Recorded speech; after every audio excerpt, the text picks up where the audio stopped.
තිබෙන තෙසලෝනික වරුන්ගේ සභාවට ලියා එවන වගනා පිය වූ දෙවියන් වහන්සේගෙන් ස්වාමී වූ යේසුස් ක්‍රිස්තුස් වහන්සේගෙන්ද කරුණාවත් සමාදානයක් නුඹලාට වේවා. සහෝදරයනි, නුඹලාගෙන දෙවියන් වහන්සේට නිතරම ස්තුති කරන්නට අපි බැඳී සිටිනවා.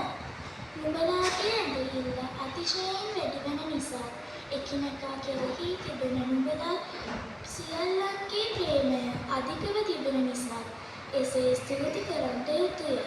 එබැවින් නුඹලාගේ සියලු පීඩාවලදී නුඹලා වසන දුක්වලදී ඇත්තා වූ නුඹලාගේ ස්ථීරකම ඇදහිල්ලක් නිසා අපිම නුඹලාගෙන දෙවියන් වහන්සේගේ සභාවලදී පරාට්ටු කරනවා.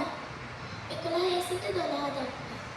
එබැවින් අපගේ දෙවියන් වහන්සේගේ ස්වාමී වූ යේසුස් ක්‍රිස්තුස් වහන්සේගේ කරුණාව ලෙස නුඹලා තුළ අපගේ ස්වාමී වූ යේසුස් ක්‍රිස්තුස් වහන්සේගේ නාමයද උන්වහන්සේ තුළ නුඹලාද ගෞරවයට පැමිණෙන පිණිස නුඹලාගේ කෙරවීමට සුදුසුවයි අපගේ දෙවියන් වහන්සේ විසින් ඒත්තුගෙන යහපත්කමේ සියලු ආශාද ඇද